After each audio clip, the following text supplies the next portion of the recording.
welcome Sherif, and I will just like to introduce Sherif to our participants attendee tonight. So Sherif has a really fascinating CV, and he's very active person. So Sherif is a Canadian Egyptian, and he started his medical study in Glasgow University for a foundation course or program. Then he moved to Romania, and he finished his medical degree, undergraduate medical degree from Romania. Then back home to Canada. Now it's your home, definitely.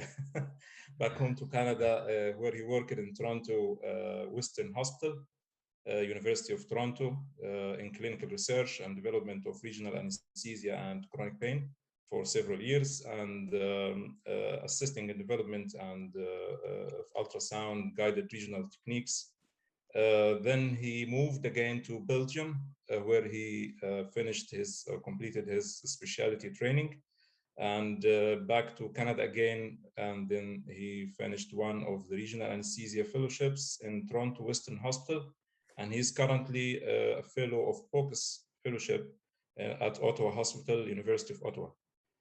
Thanks, Sherif, for your time and your efforts, and I would like to welcome you, and please, for all attendees, if you have any question for Sherif, or just write it on questions and answers, Q&A part. Sherif will present or speak to us tonight about Erector Spinae block.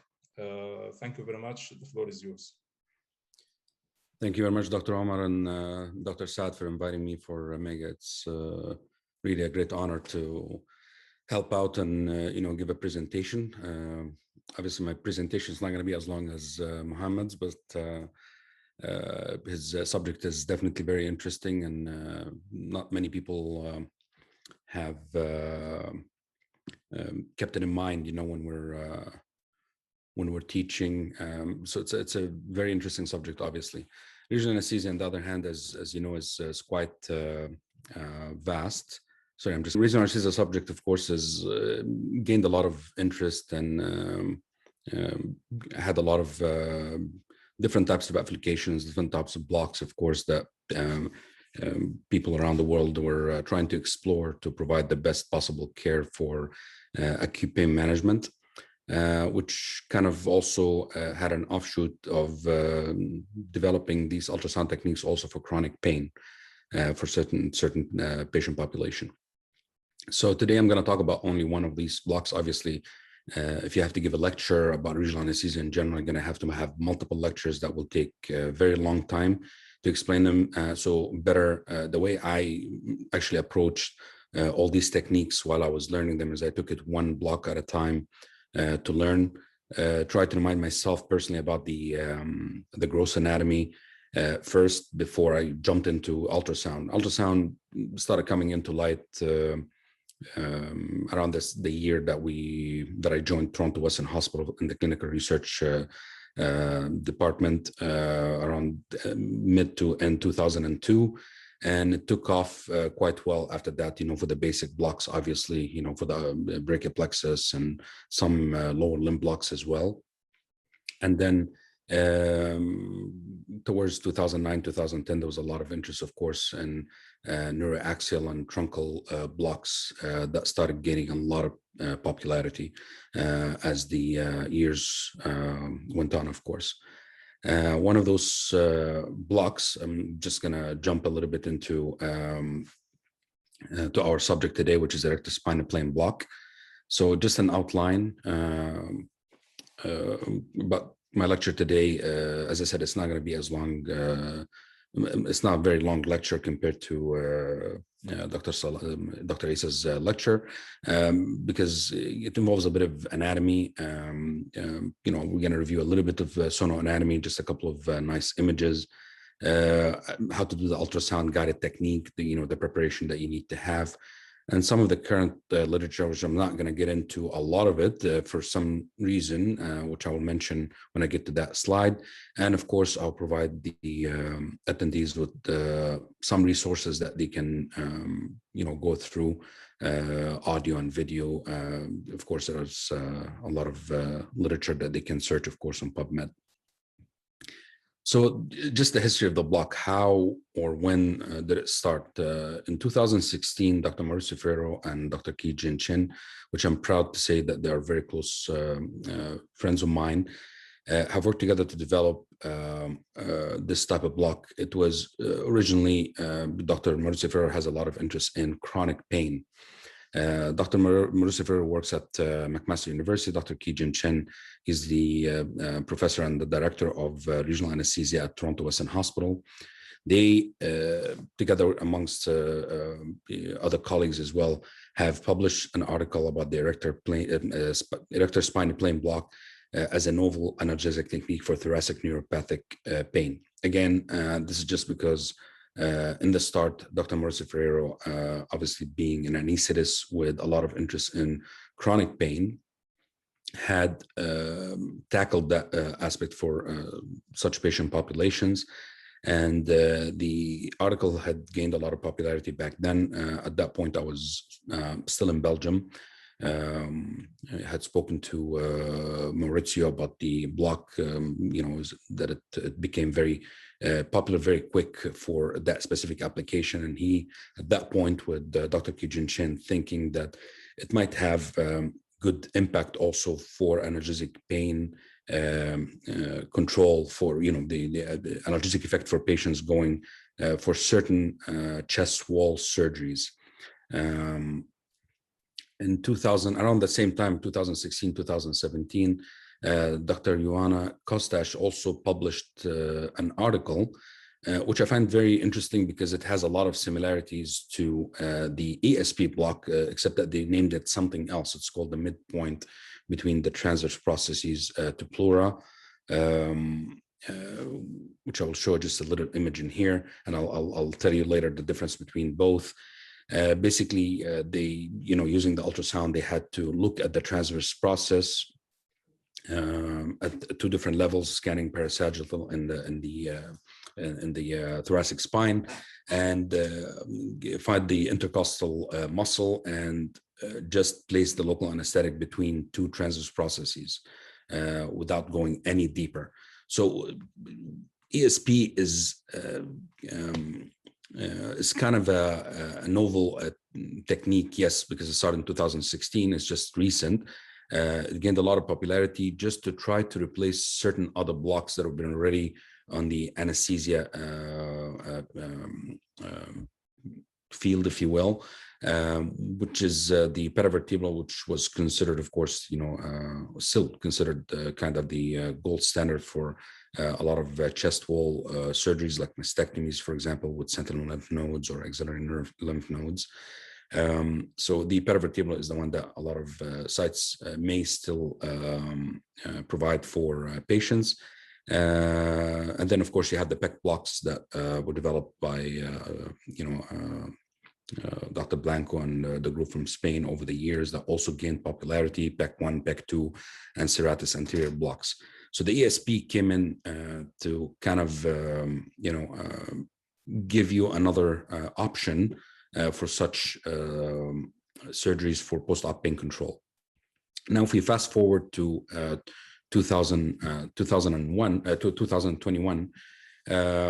if you do go into PubMed and just search the Erector Spinae plane block, you'll be surprised to see there's a lot of articles that have been published since 2016. I must admit, going through all of this, obviously I couldn't believe, all of these articles are just ultrasound guided for such blocks, for such patient population, for chest wall surgeries. So I had to flip through them. Obviously, there's a lot of publications also done by some surgical groups. So it did have impact on other specialties, not just anesthesia or regional anesthesia for that matter. So there are a lot of publications that came out since 2016. So it's very important for us, before we decide to do any type of block, for that matter, is to remind ourselves about the anatomy, which it's very normal, that we tend to forget certain things as we drift into, practicing certain part of anesthesia.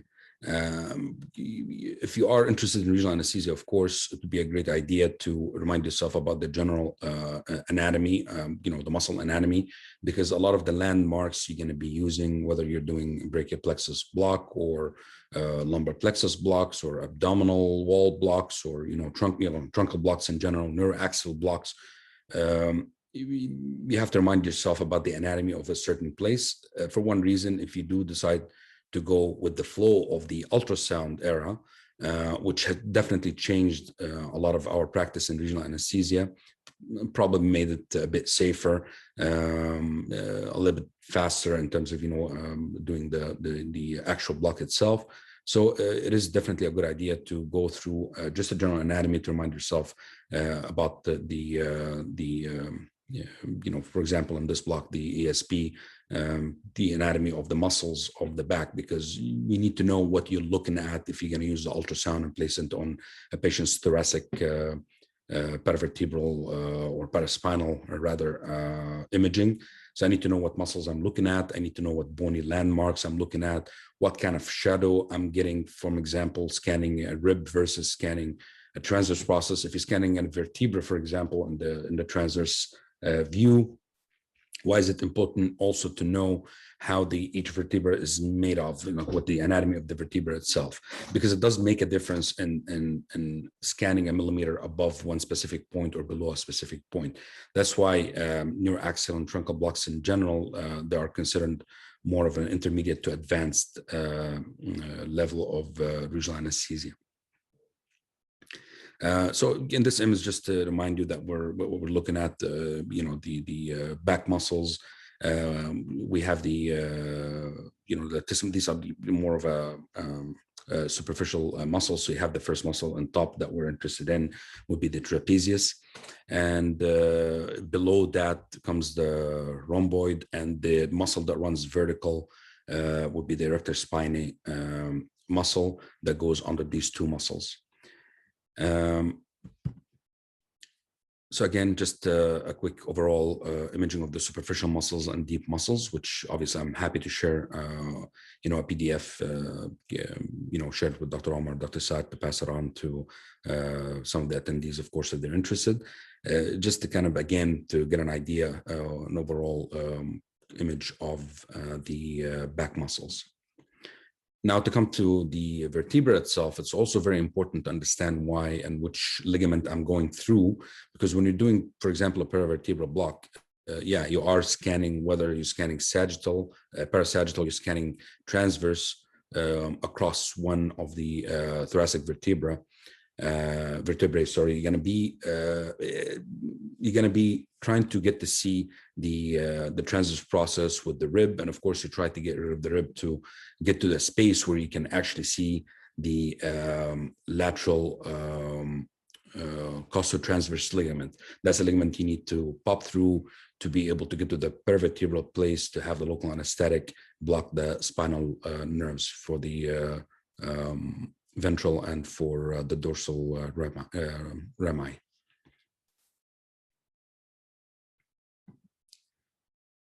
For the vertebra itself, if you are scanning vertebra itself, because if you're scanning transverse process in here, you're trying to understand if the bony shadow that I'm seeing, if it's very superficial, obviously the first one you'll be looking at would be the spinous process, and the bony curve that goes from the spinous process towards the transverse process would be that part would be the lamina. Of course, it's going to give you a different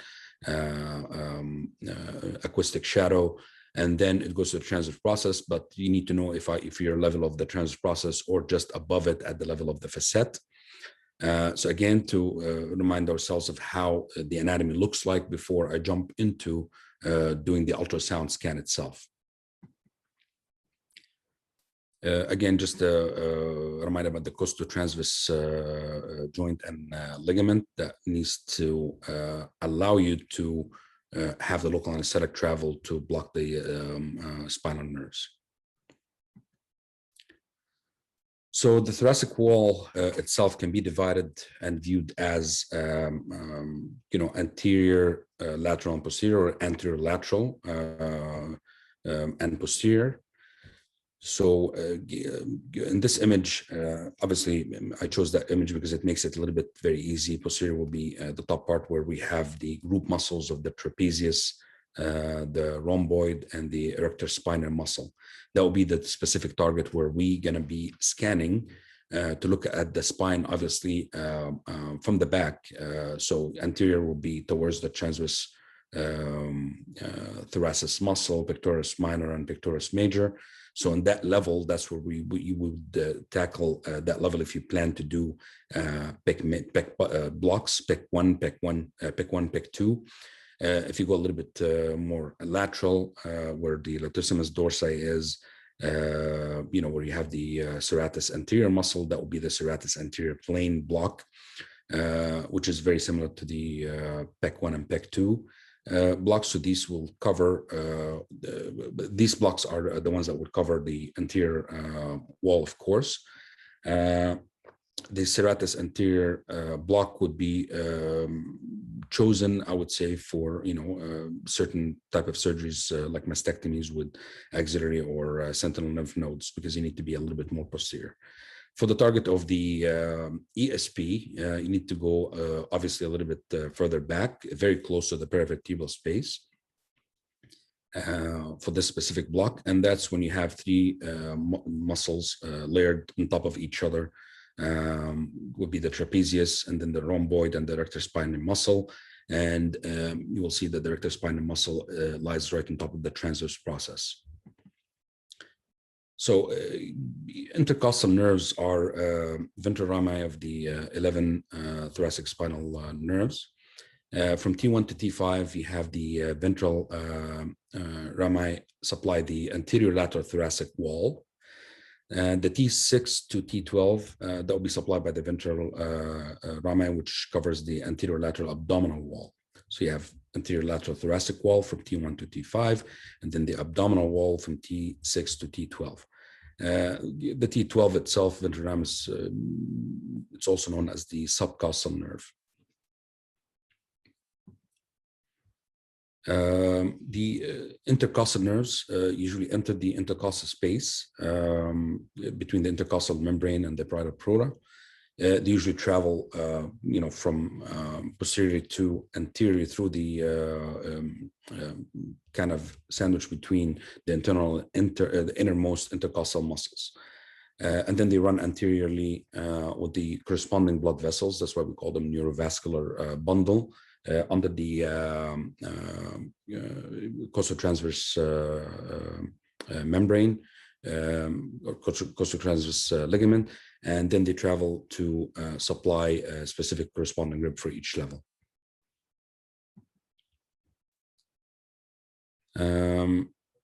The intercostal nerve branches are divided into two main branches, two bigger branches. The first one would be the lateral cutaneous branch, which basically innervates the side of the thoracic wall, innervates the skin for the side of the thoracic wall, and then it divides into anterior and posterior branches.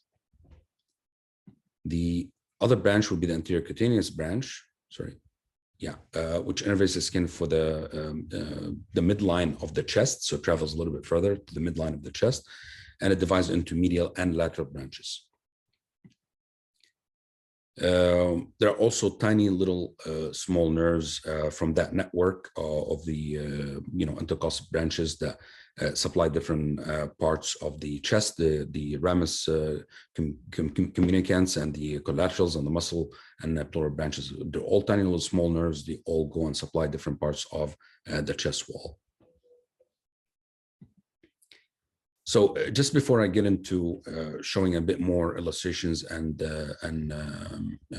images or screen captures, I would like just to inform everybody, of course, a lot of these images, I have not done them myself. I am working on it though, so hopefully I'll have my own library. So obviously there's a lot of good resources out there.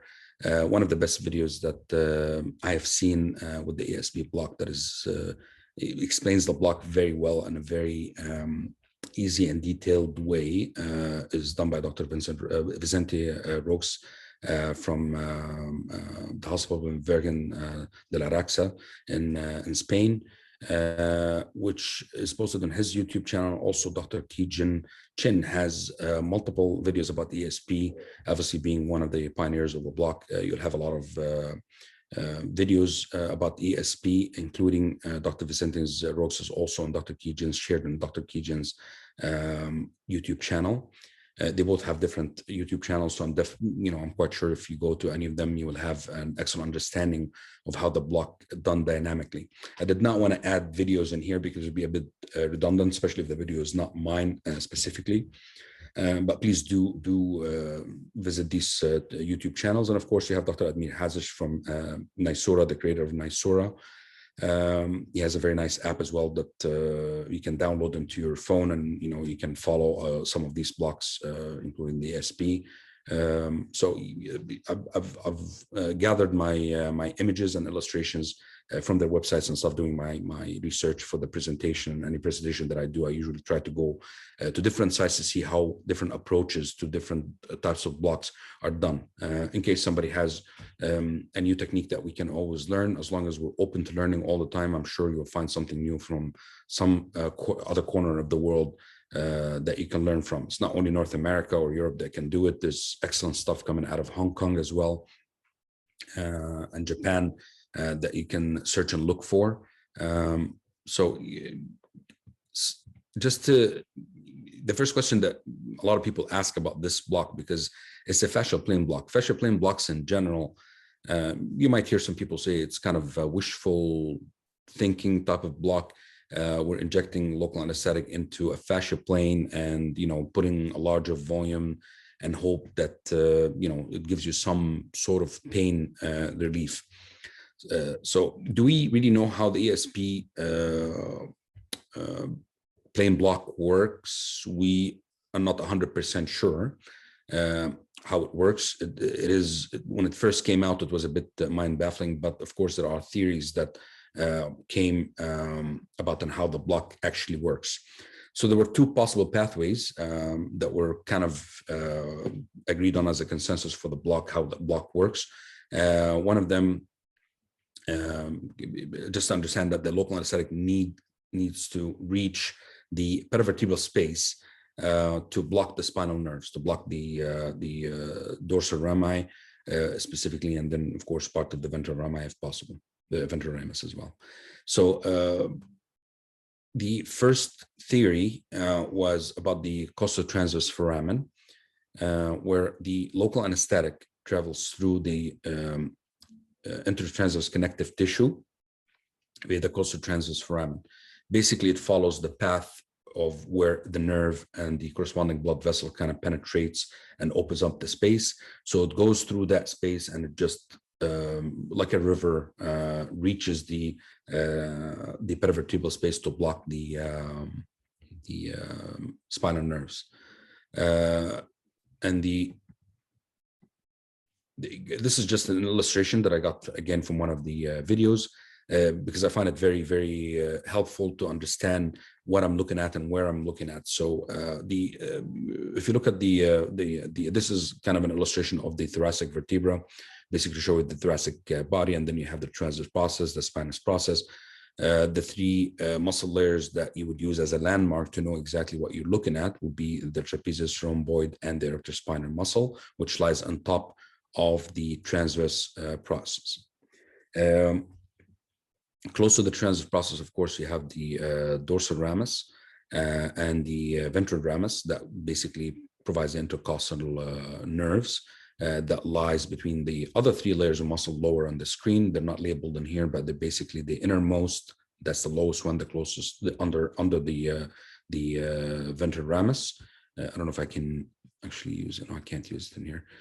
So on the ventral ramus, sandwiched between two layered muscles at the bottom, you have the innermost, and then to the side of the screen, you have the internal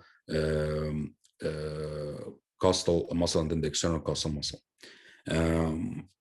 The ESP, basically what you have to do is to look at the transverse process, and your target would be to place the local anesthetic just passing the erector spinae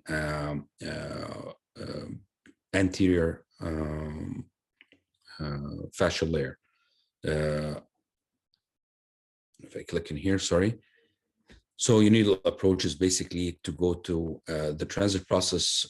You'll notice when you're doing the actual block, anytime that you get too close to a bone with the nerve or touch the bone, it gets a little bit uncomfortable with the patient. So this illustration show you, I don't know if you can tell from the image, the needle tip is actually not touching the transit process. But if you do touch it, of course, is a good way to protect, because that purple line at the back kind of presents the parietal pleura. So, to go after a bone that shows you a dark shadow, acoustic shadow that you will see on the ultrasound, which I will show you in a second. Touching a bone would be obviously a lot safer than advancing needle too deep. The only thing you need to do, the local anesthetic spread should be at the back of the erector spinae muscle, and the spread will go horizontal and vertical. So usually, the consensus that if you do a block at a specific level, it will go up 1 level, down 2 levels. So when you do provide an injection, for a patient, it's not 1 level that you will do. You probably do 2, maybe 3 levels. I personally do 2 levels. When I do these type of blocks, 2 to 3 levels, you can do it on each side. If the surgery is bilateral, of course. If it's unilateral, you do the corresponding side and you do 2 to 3 levels at that level to make sure that the local anesthetic spreads and covers about 3 to 5 levels. This is kind of a zoomed in image, which shows you that through the foramen, where the local anesthetic spread is kind of starts spilling downwards, just like a river stream, basically, and it reaches the paravertebral place where it blocks the spinal nerve that can provide the block, basically both rami, the ventral and the dorsal at that level. The second possible pathway for the local anesthetic to spread, in my mind, when I was trying to understand this, is I had to think of the space of the where the erector spinae muscle is, and the space underneath it, where the transit process, this transit process between 2 places, basically that area, I had to imagine it like a box. And what actually helped it to illustrate is Dr. Vicente actually did an really good illustration. To me, it looked a little bit funny when I looked at it, but I do have, I like to think that I have a lot of imagination when it comes to stuff like that. So it was very nice to see somebody also has such an imagination to try to make things easier for the learner to understand this concept, which is the actual transverse connective tissue complex. He thought of it as a box. That box basically contains a lot of structures. You have tiny little muscles, the ligaments, the fat tissue.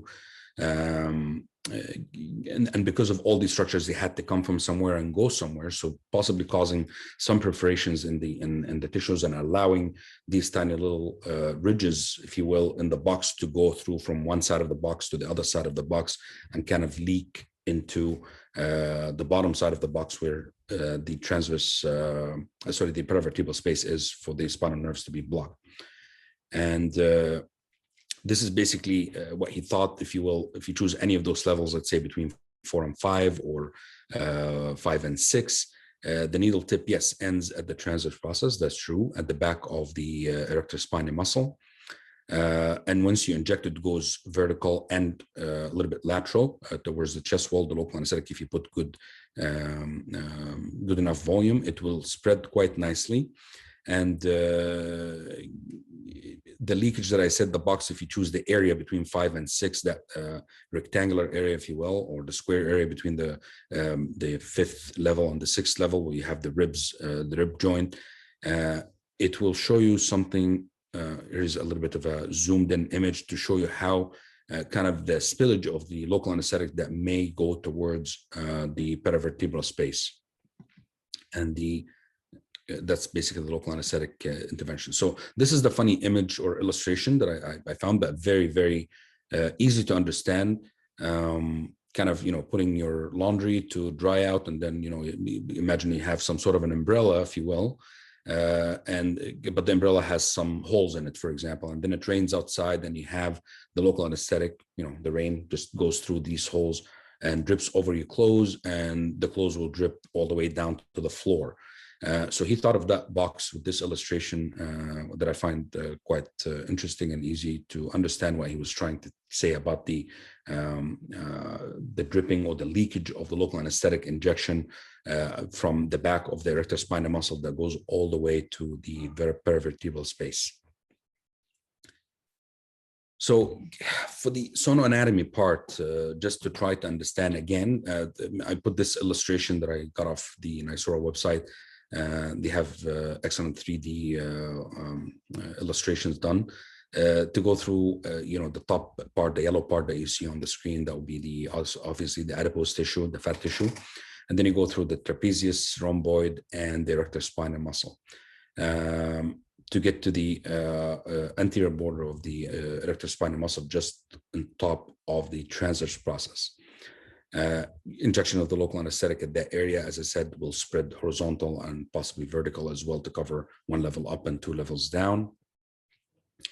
The probe you can use a transverse scan at the beginning. There are 2 ways to do to reach the target with your probe.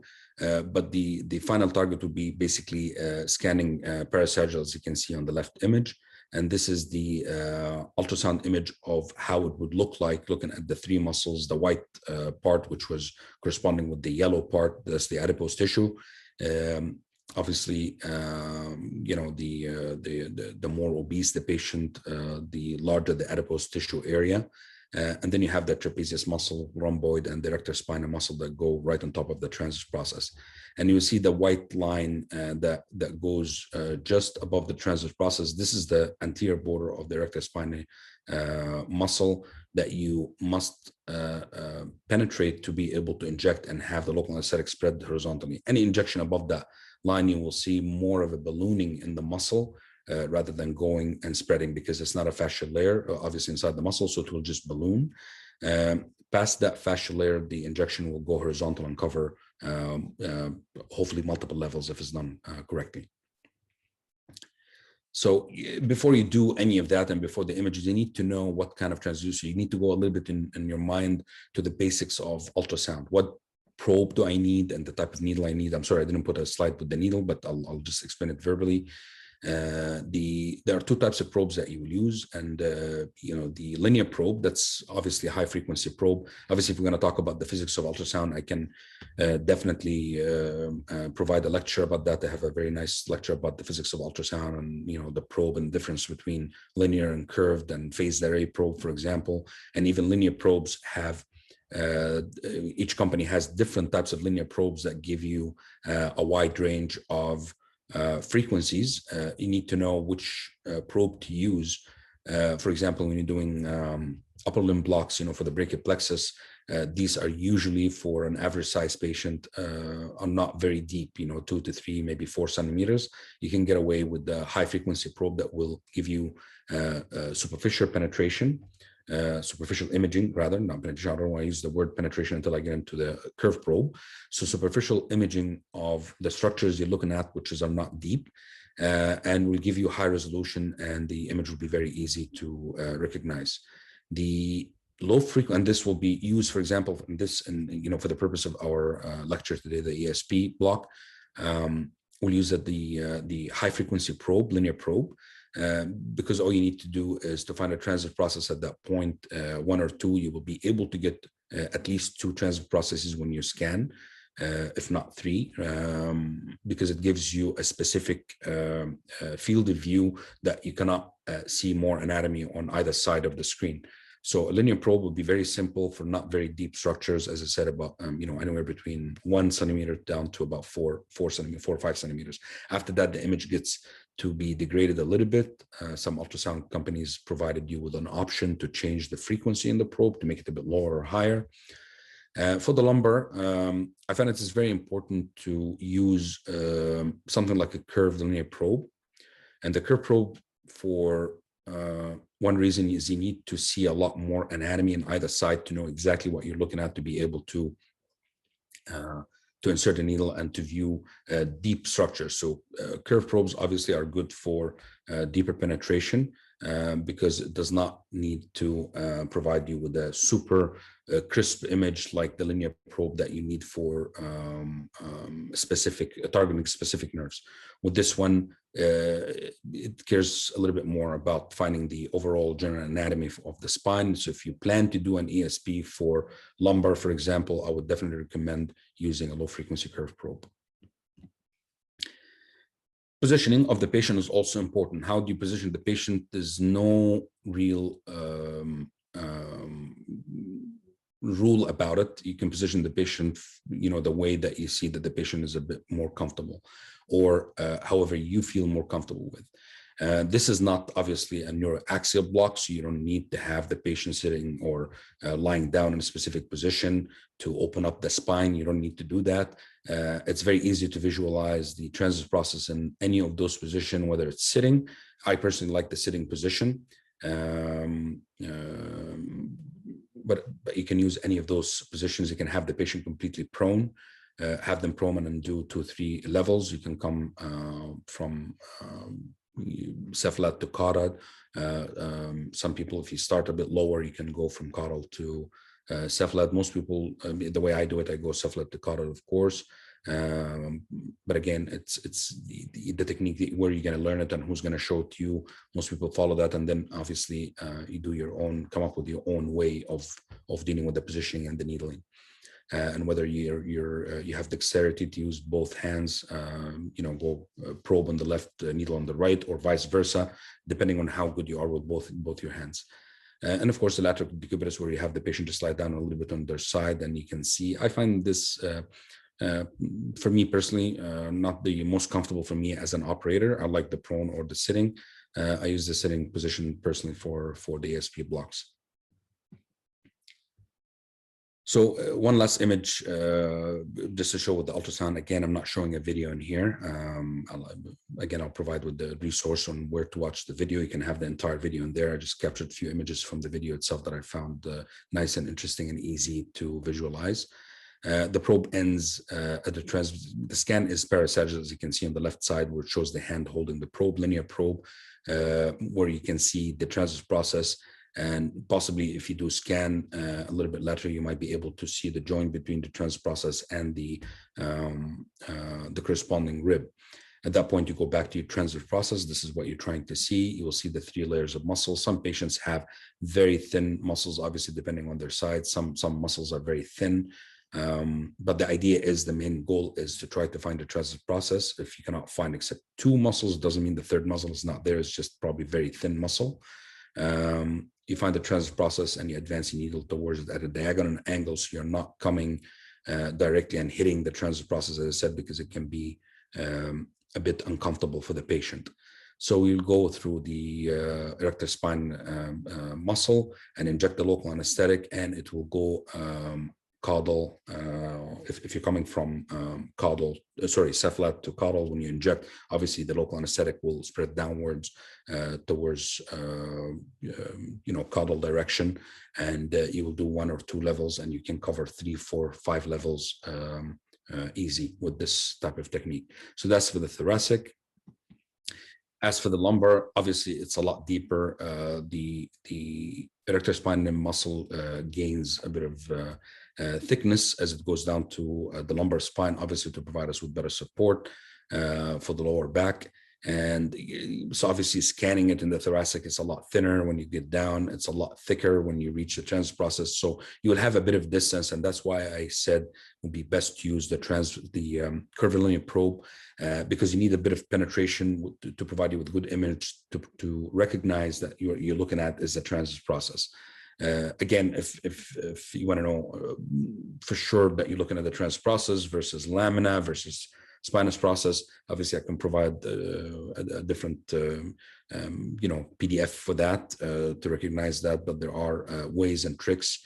Unfortunately, a lot of those be best to learn with somebody to show you and hold you the hand to recognize. It would be good to go over some of these, obviously, in video and images, just to familiarize yourself with what the difference is in the ultrasound imaging of those bony landmarks in the spine. But it follows the same principle, and here is just a little bit deeper. So basically, you look at the transit process of a certain level, and all you need to do is go close enough to the transit process that you pop the muscle, that the anterior border of the erector spinal muscle, to inject the local anesthetic, and same story, it will go vertical to cover a couple of spaces. So, yeah, as I said, if you fast forward to 2021, we had a lot of lectures. So what are we using this block for?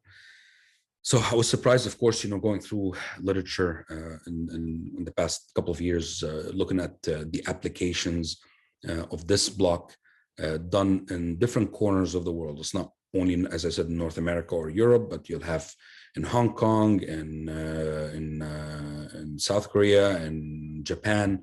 A lot of sites are trying to, in South America as well, they're trying to do to use this block for different indications. Some, for example, the bilateral erector spinae block, for the acute post-surgical pain and adult cardiac surgery. For open heart surgeries, it provide a pain relief. When I was in Belgium, actually doing my cardiac rotation, we did this as a standard for all patients going for open heart surgery. Coronary artery bypasses or valve replacement or something like that. So we did these type of blocks as a standard for all these patients, and surprisingly did help quite a lot. I've noticed it just personally in the hospital. Other application that they use it for, analgesic outcome for rib fractures. So this can be used as well. And if anesthesia gets consulted, I wouldn't recommend it, obviously, to teach it to, emergency doctors. This is more of an advanced technique, of course, because it's very close to the spine. But if anesthesia at a certain hospital can have some sort of understanding with the emergency department that they can come and provide this pain relief, because patients that have rib fractures usually have very difficult time taking deep breaths and getting enough oxygen in, so their breathing is always shallow, and it's very painful for them. So be a nice thing to provide that, obviously, for patients. It's understandable that could provide some pain relief. Other studies, they had this erector spinae plane block where they compared it to the tab blocks, for example, for abdominal hysterectomies. Other studies looked at laparoscopic cholecystectomy, and if there's any success in providing the ESP for it. So as I said, there's like multiple, and one other study that we're looking at, we're also at lumbar decompression, for spine surgery itself. And for analgesia for proximal femur surgery, for example. Again, to look at the tab block versus the erector spinal plane block for cesarean section. So there's multiple applications and possible applications for this block. That's why it gained a lot of popularity. Of course, you still have some in some parts of the world, some skepticism about just like any plane block, to always face these. I mean, the PEC blocks, I'm sure, faced kind of the same issue where people weren't sure, would it really help or not? Is it wishful thinking that it would help?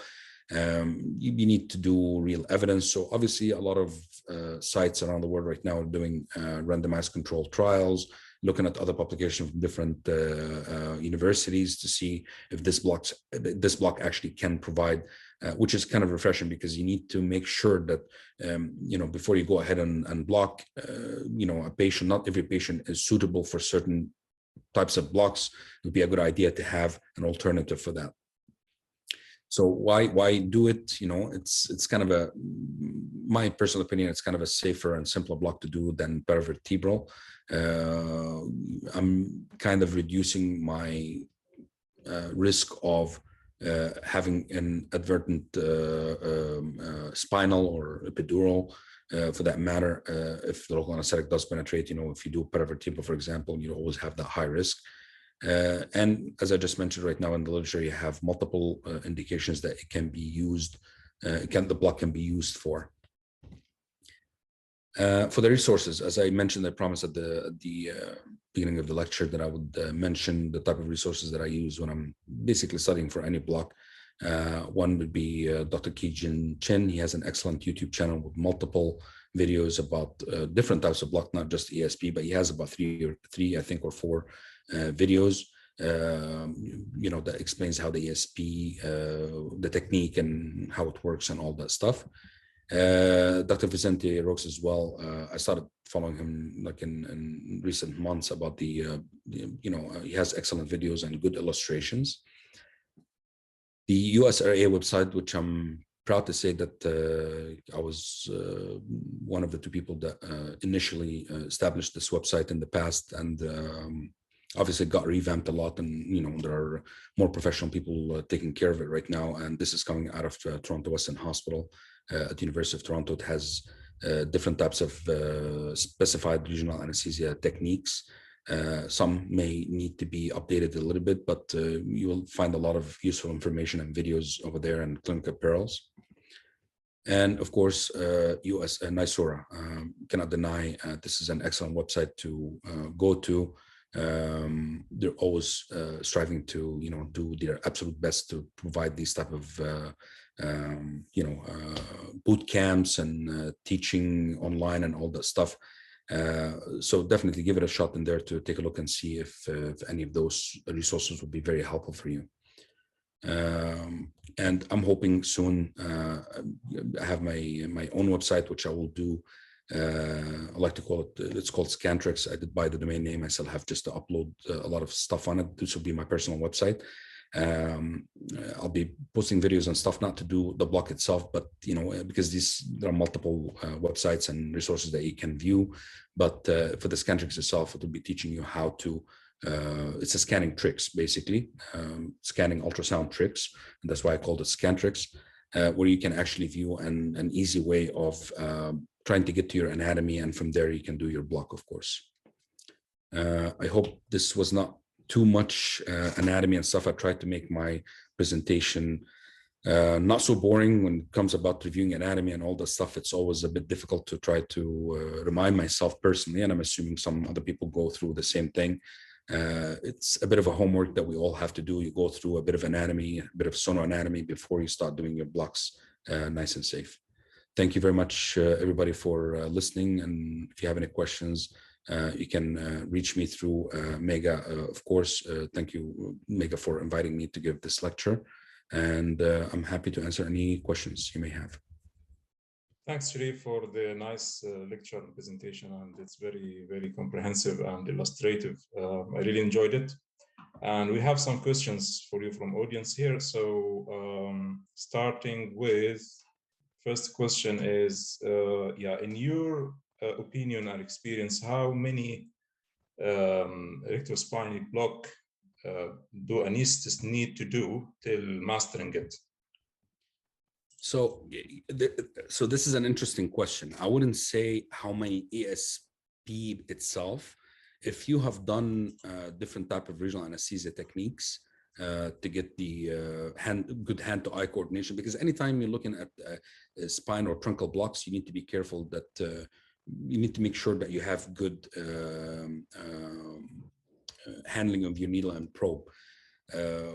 Main rule of thumb, of course, if you're doing any in-plane approaches, if you don't see the needle tip, you don't advance. This is the number one rule. That's why we use ultrasound to begin with, right?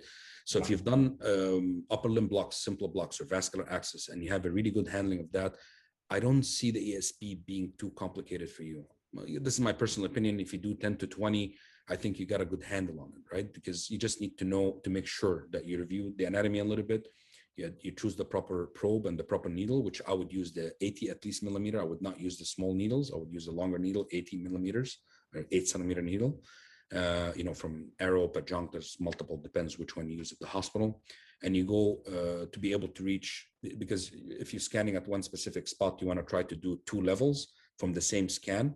All you have to do is go in with your needle in one spot, and you pull back and advance to the other spot and inject to try to get a nice spread. So I would say not too many, but you definitely need to do a few to make sure that you get a good handle on doing the block. Do you use ever casters there, Sherif? I was thinking, is it comparable to epidural analgesia or anesthesia catheter insertion for thoracic surgeries? I mean, for example. Yes. So it's not super common yet, but it is actually. We have Dr. Ki-Jin Chin, for example, at Toronto Western, when he knows that the patient will be staying, it's a very comprehensive one. He definitely put a catheter. We did discuss once. I talked to him about it once. You know, there's some companies, because catheter, if it's placed in a one good position and it gives you continuous or good bolus, the intermittent bolus, if it has that PIP function, where it gives you a good bolus that it injects and it spreads. I find that when we do the injection, it tends to spread a little bit further. The tip of the catheter, this is just my opinion, but I might be wrong. Some people might have a little bit more expertise when it comes to that. I was thinking, it might be helpful. So there are some companies that have catheters that are multi-porous, right? So it has multiple pores that goes across. So if you place the catheter and you get a good spread, the other pores as well can cover the other either lower level or higher levels that can basically spread the local anesthetic further. So definitely you can leave a catheter as long as you expand the space first with some dextrose, for example, or a bit of local to open up the space, and then you can thread the catheter so the catheter can stay in that fascial plane. Okay. Definitely, it is a very good question. Yeah, that's great. And we have another question is speaking about in daily practice, which one do you prefer, the ESP or the quadratus lumborum block? I mean, he's meaning efficacy-wise for post-op pain. What do you think about this? Again, my own opinion is a little bit controversial for both. Which one is better? They're both kind of fascia plane blocks. You're aiming kind of the same target. ESP may be a bit closer to the spinal nerves coming out, giving you the dorsal ramus. So it could have a little bit more effect, but it doesn't mean that the quadratus lumborum is not effective. It depends on the local anesthetic spread that you have. It depends on the technique, right? As I said, if you spread the local anesthetic in a good fascia plane, my opinion, either one of them will travel far enough, medial and lateral and possibly vertical, to provide you with good local anesthetic spread. But if you inject and half of your local anesthetic goes into the quadratus lumborum itself, I don't know if it stays there in that specific spot and it doesn't spread, might not be helpful. Same with the ESP. If you don't go through the posterior wall and you stay in the ESP and the muscle itself and inject and it balloons, the effect would be very minimal. It will diffuse, but it will take forever for the local anesthetic to pass, all the way down to the paravertebral space, from the muscle itself down. So it depends who's doing it and how much you're injecting and, the spread of the local anesthetic itself. Okay. There's another question regarding the serratus block. Will a serratus block be sufficient for mastectomy and axillary evacuation, or do PIC 1 and PIC 2 have to be added to it? So here's a trick. You don't need, when I do it, at least when I did it when I was in Europe, because the hospital in Toronto where I did that, they didn't have a surgeon to do a mastectomy. But when I was in Europe, I've done quite a lot of those.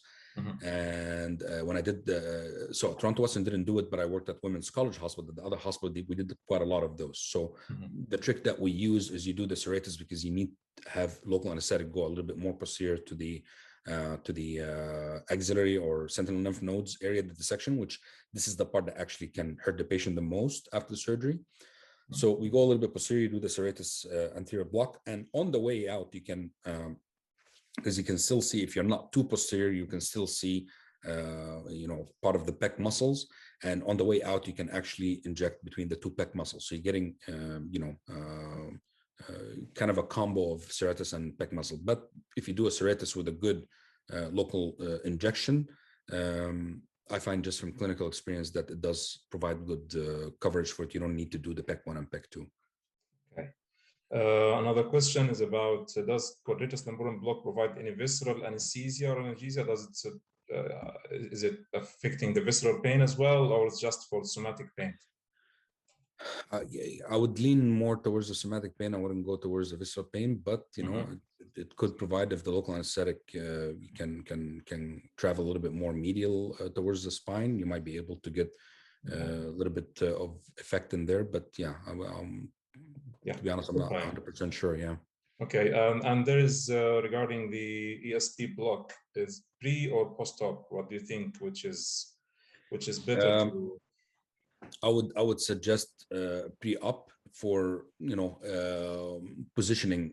I would say it'll be a lot easier to do it before while the patient is awake. But before they go into the operating room, they're awake. You give them a little bit of sedation. We usually give them 1 to 2 milligrams of Addas, or a combo of 1 milligram Addas and 50 micrograms of fentanyl. For example, they're very nice and comfortable. Give them the oxygen, have them either sit or under, like prone on their tummy, and you can scan and do it which can help intra-op as well. The reaction to surgical incisions would be hopefully dulled down a little bit. So you can, provide a little bit more comfortable anesthesia for the patient during the procedure. Okay. But I would definitely say pre. I mean, it doesn't mean that you cannot do it post, but I would suggest. Well, definitely, if you give pre, it will minimize your need for narcotics and narcotics afterwards. Exactly. For elderly population. Absolutely, because it does take time, right? This is a fascia plane block. If you let's say if you're doing post-op for a hand surgery and you do an interscalene block, or supraclav block or infraclav block, it will give you pain relief within 5 to 15 minutes, right? Like right away, the arm is frozen and you're good. But fascia plane blocks in general, whether it's a TAP block, ESP, PEC block, it takes a lot of time for the local anesthetic to block the nerves that run through the local to go, anterior. Yeah. So I would suggest to definitely do it by the time the surgery is done. Hopefully you will have good pain effect and therefore less narcotics for the patient, and they can be discharged a little bit earlier. Yeah. Yeah, sorry, there is everyone is interested in the ESP, so there's no problem. A few questions still. So right now 3 questions. So and just you can say just a quick note. Is it okay? Is it effective for scoliosis surgeries? Does it? Yeah, as I had mentioned before, there are a couple of studies, multiple studies that looked at back pain in general, just without the surgery. And then they looked for spine surgeries. I would say yes, in the hopes, if you have it going medial enough, the local actually spreads medial enough, because it's supposed to go vertical and then it spreads lateral after you inject. But if some of it, if you give good enough volume that it spreads a little bit more medial, you might be able to provide a bit of pain relief for the patients, because they do open the spine and they spread it quite wide to be able to do their scoliosis correction. I'm not aware, to be honest. I didn't look at the study. Most of the stuff that I was doing it for was mastectomy,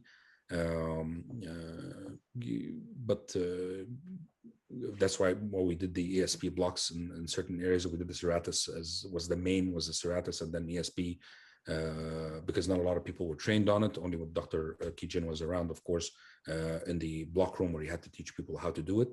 But in general, theoretically, yes, it would probably, hopefully, provide a bit of pain relief. Yeah. My experience actually with the scoliosis, just to comment on this, here in Ireland, I worked in Cronin Children's Hospital, and they put for every patient. We did that when I was in Belgium, and it worked very well, right? Absolutely fine. But a few patients that I was involved in, where they were all young, teenagers, patients, about 15, 16 years old. Yeah. So they did go through extensive type of surgery. Of course, it's not an easy surgery to go through, but we did provide that for them, and it did help quite a bit. Absolutely, yeah. Look, here is the electrospinal block in thoracic region more effective than the lumbar? Just from my practice, is it effective more in thoracic than lumbar? If the patient got it in lumbar, still they have pain rather than thoracic cases. So here's the my opinion about the plane blocks, right? It's not like doing an actual nerve block, like brachioplexus or whatever. So you're not looking at one specific nerve or a group of nerves, like the trunk and the brachioplexus or whatever, to block, and for sure that the local anesthetic surrounding that, and I know for sure I'm going to block it.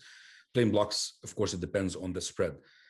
The difficulty with the lumbar compared to the thoracic is a little bit deeper. So it needs a bit more skill. And remember, somebody was asking me how many blocks you want to do to become more competent at it or more expert at it. Probably the thoracic would be a little bit faster than the lumbar. The reason is the lumbar is a lot deeper. So when you go in with a curved probe with a long needle to try to reach your target, you're always going to have difficulty visualizing the tip of the needle to reach the target that you want. And once you're there, you want to make sure that the spread is actually quite good behind the erector spinae muscle, which goes from this size to about this size in the lumbar area. So you need to make sure that the local anesthetic spreads very well past the posterior wall, the anterior wall, sorry, because you're scanning from the back, so it's past the anterior wall of the erector spinae muscle. And that's the difficulty, and that's why sometimes might not be helpful, because the local anesthetic did not spread very well. Yeah, I would say it's more of about a technique itself, maybe volume as well of the local anesthetic, that you need a slightly larger volume for that area compared to the thoracic. There's actually a question here about the volume, local anesthetic for thoracic neuropathic pain as well. So yeah, probably. So I would say, you know, there are people that injected only 20, maybe 30, but you always, when you think about volume, you have to think about two things: the volume and the concentration of the local anesthetic. The two main local anesthetics that we use in such cases would be either bupivacaine or ropivacaine. So these are the two local anesthetic that I would prefer to use. Obviously, lidocaine will give you a short, half-life. So I would use something that would give you a bit more extended. And for bupivacaine and ropivacaine, the toxic dose is, I would say, 2.5 to 3 milligrams per kilogram. So every time you're calculating, I go with the ideal body weight and I calculate how much maximum I can give. And of course, I have to communicate that with the surgeon, because sometimes surgeons go and inject. So I talk to them at the beginning: do you plan to do any local anesthetic and how much? And they would ask me, you tell me how much maximum I can give. So I put in my head, listen, if I do only unilateral, I'm doing an injection, I don't need more than 30 ml, for example. So I can spread it and make sure that I could cover 3 to 4, 30 to 40 ml maybe. Or use the 40 to 50 ml between two sides if you're doing bilateral. And I have to communicate that in terms of milligrams and tell them this is the maximum cc's you can give to the patient if you plan to do local. And I do that with hip and knees, and, you know, not just for the ESP, but for any block, I have to let them know, because, you know, it's a absorption, and you don't want any cardiac or neuro toxicity happening, you know, if they just need it on their volume. They tend to inject a lot of volume, the surgeons, so you have to let them know. And communication is the key in here with anesthesia, of course. Yeah, definitely. Yeah. And was there any nerve injury you have ever heard about it, or for the ESP, or not that I'm aware of, but for any block that personally I do, because again, here you're not targeting one specific nerve. The entire thing is to hope for the local anesthetic, as I explained theoretically, to spread into the paravertebral area, the paravertebral or intercostal blocks, for example, which you have to go between the inner and the innermost muscles and the intercostal muscles to reach the neurovascular bundle. If you go in and you poke quite a lot around, you know, usually nerves, you can tell if there is a bundle, something that looks like tiny little nerves. I wouldn't go on target. I just pass that fascial layer and inject. For the ESP, that neurovascular bundle is quite far. It doesn't mean that you don't have tiny small nerves that may be up in the higher levels in the muscle. So anything that usually I scan, I take my time and I scan, I look if the muscle looks like, you know, normal muscle striations with no small structures that may mimic a nerve. Anything that mimic a nerve, I try to avoid it in general in my head. So you just try to avoid anything that may mimic a nerve. It could be slight small hyper-echogenic or hypo-echogenic right in the middle of the muscle or between two muscles. Try to avoid that. But in general, as I said, it's quite a safe block. I personally have not heard of nerve damage, but I have not, to be honest with you, reviewed any recent literature when it came to that subject. But I'll you know, since somebody asked, I'll definitely search for it this week. Yeah. Thanks a million. There is also a question about retrolaminar in comparison to Erector Spinae, and there is another question regarding: can abdominal laparoscopic surgery be done by regional anesthesia solely in a very high-risk patient for GA? I would say probably for this population, the problem is, you know, the regional does not cover the visceral pain, so you still, I think, in this my opinion at least, I agree with you completely. I agree with you completely. And for the GA, I don't see for laparoscopic surgery, to be honest with you, because of the insufflation and stuff, unless absolutely, you know, it would help with the post-op pain. I mean, it's giving post-op pain. I wouldn't lean only on regional anesthesia to provide comfort for the patient. The insufflation itself and putting pressure on the abdomen, which may apply pressure on the lungs, You know, because if you're leaning only on regional anesthesia, you have to expect the patient to be breathing on their own under sedation, for example, right? Yeah. So having the abdomen insufflated completely and you know, applying pressure on the lung, I don't see how the patient can be comfortable at all with just regional, to be honest. I would provide the regional for pain control, post-op pain control, and obviously GA for the surgery itself, definitely for these type of patients. Yeah. Thank you very much, Sherif. I sorry it was a long time for questions. Will you allow me one question, please? Sure, Absolutely, sure. Dr. Saad, yeah. Thank you very much. First of all, thank you very much for Dr. Omar, and thank you very much for two iconic speakers tonight, and very, very, very interesting scientific meal, sleep study, and spinal block, which is absolutely fascinating lectures. For the erector spinal block, for one injection, how much per segment would you inject to cover? So for example, electrospinal block, one injection or multiple injection? I would do it I would do multiple injections because I want to try to cover 3 to 4. It's very difficult to cover 3 to 4 levels only from one spot. So as I said, it would be a great idea if you can scan and find 3 on the parasagittal scan, and you find 3 transit processes. And you go on the first one, you inject, you open up the space, you pull back your needle and readjust and advance towards the second space. You inject a bit more, you pull back your needle and advance a little bit towards the third space and the third transit process and inject. Because it's very difficult to go beyond. Yeah, second question, do you prefer to go inline or offline? Inline, I would definitely use inline for one specific reason, because any deeper than that, yes, you are looking at the trans process, but you're also very close to the lung. If you don't know exactly what the tip of the needle is, you can easily and inadvertently advance the needle deeper than what you would wish for and end up causing pneumothorax. But definitely in plane would be easy. And as I said, for the thoracic is quite superficial. It's not that deep. Thank you. And the last question for that, how much do you inject per one segment? For one segment, volume-wise? Anywhere, depending on the good spread, I would say 10 ml. If you're doing only one side, of course, like 5 to 10 ml. Okay. If you're doing 2 sides, again, I calculate the total dose and I just divide it in half and do 2 to 3 in each side, and just divide the local anesthetic amongst them. Thank you so much. Thank you. No problem at all. Dr. Omar, you finish? Thanks, Dr. Saad, and thanks for our great speakers for tonight. And it was my pleasure to join the meeting tonight and the webinar. Thank you so much.